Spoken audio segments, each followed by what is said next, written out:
One thing I'm asked a lot about creating Tonex tone models, and something that I've seen discussed online, is whether or not it's okay to use a load box instead of a real speaker cabinet connected to our amplifier. Now, why might one want to use a load box? Well, sometimes in creating direct captures where we don't need a speaker connected to the amp because we're not miking anything up, we're just capturing the signal at the speaker output, it can be very handy to just tap the signal coming out of the speaker output and allowing a load box, which is essentially going to give us the ability to do silent captures so we won't be waking the neighbors or annoying anybody in the house. Very handy, but a lot of folks have said that they feel that that may not capture the direct sound of the amp accurately in comparison to having, say, the speaker cabinet that we captured amp cab captures with connected as the load. Is it going to color the sound? Now, today we're going to try to sort of maybe experiment with this and see what we come up with. I'm going to do it by way of a blind test. Now, take all of this with a grain of salt. I am going to be utilizing the Universal Audio aux box as my load box, and I'm going to use it a couple different ways.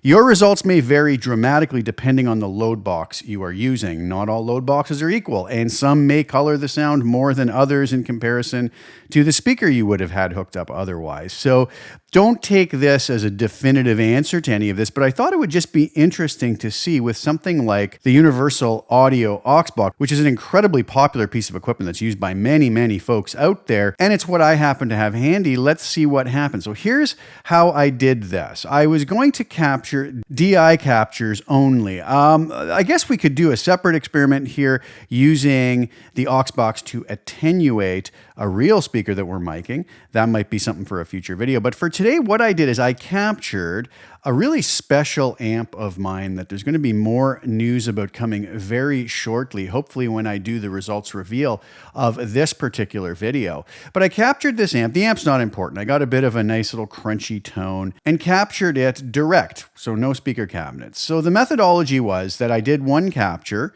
with specific settings on the amp with the speaker cab of choice as the load on the head. So I was coming out of the head into a Tonex capture box so that I could split the sound off, capture the DI, then fed that through to the real speaker cabinet that I was also utilizing to create the amp cab captures of this same rig. What I did after that is I then did another capture, but this time taking the actual real speaker cab out of the equation altogether and utilizing nothing but the aux box as the load. Still set at 8 ohms, just like that speaker cabinet was. So the real speaker cabinet now had nothing to do with it. It was going to be the same head with the same settings plugged directly into the Universal Audio aux box as its load. And this way I could capture it silently. But then I wanted to do a third one. I hooked up now the aux box as the load, but then I took the speaker cab or 2 speaker output of the aux box and hooked it back up to the original speaker that was used in the first tone model where there was no load box involved, but only the real speaker. Because I wanted to see if the aux box behaved different when it wasn't acting solely as the load with no other speaker attached. When we hook a speaker up, does that change the way the amp is going to react to this sort of combo load of the aux box and a speaker cabinet? I don't really know how that works with it, but I thought, let's try it out. Let's test it. So again, what you're going to hear is tone model A, which I'm going to identify in the blind test. So you know that's going to be our benchmark. This is going to be the closest thing to the identical sound of just the real amp, right? So this is the head with the speaker cab of choice, the matching speaker cab, shall we say, as the load, and we captured the direct. So we're gonna know what that is. And then we'll have 2 other clips. One of those clips is going to be the aux box as the sole load, so no speaker involved at all. And then there'll be another clip which will be the aux box, but also hooking up the same speaker that was used originally, the matching speaker to the cab. So I hope that's clear. So what you're going to hear is you're going to hear the tone model of the amp with no attenuation, just captured with the speaker as the load, captured direct. Then you're going to hear a clip with the aux box as the load. Then the other clip is going to be the aux box and the speaker hooked up. What do you think is going to be the difference? Well, we'll see. So let's do this test. I'm going to play you long version of the riff, then a medium version, then a shorter version, so you can kind of really hone in on any potential differences. Let's see. Hopefully this helps to dispel any myths out there about what the truth is between whether the load box, in this case an aux box by Universal Audio, is going to color the sound in a meaningful way or change things in a way way that we wouldn't want, or maybe it'll change it, but it's not so bad. It'll have to be up to us in the end. But I like to do these just because it shines some light on it. And the blind test is a great way to do it so nobody's opinions are skewed by knowing what they're listening to. So your job is going to be to go into the comments below after the fact and tell me whether you think clip A was just the aux box attenuator, or if clip B was just the aux box attenuator, or if clip A was the aux box and speaker, or clip B was the aux box and speaker. And tell me also which one you thought was closest to the original, which one you preferred. So without further ado, let's take a listen to the clips.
All right, what did you guys think? I have my opinions about it, but I want to hear yours. And maybe in a week's time or so, I'll come back and do a results reveal video so we can see what the actual results were, and then we can form a better opinion having heard these blindly and then knowing what is what after the fact. So again, leave me below in the comments if you think clip A was the aux box only load, or if clip B was the aux box only load, and vice versa for the aux box load with the speaker attached as well. It'll be very interesting to see the results. So thank you guys so much for sharing your time with me and taking part in this. It's kind of a fun little exercise. I really enjoy doing these blind tests and seeing what kind of comes out as what and what different folks are hearing. But be sure to listen on a decent set of headphones or a decent set of speakers, because sometimes the differences can be very subtle. If you're just listening on an iPad or an iPhone, it's really not going to allow you to hear the minuscule differences sometimes in these tests. So please share this video with as many people as you can so we get a better sample of folks that are actually listening and putting their thoughts out there about it. And also like the video and subscribe to my channel, hit the bell notification to get notified when I put new content. I'm going to leave you today with the demo video for my very recently released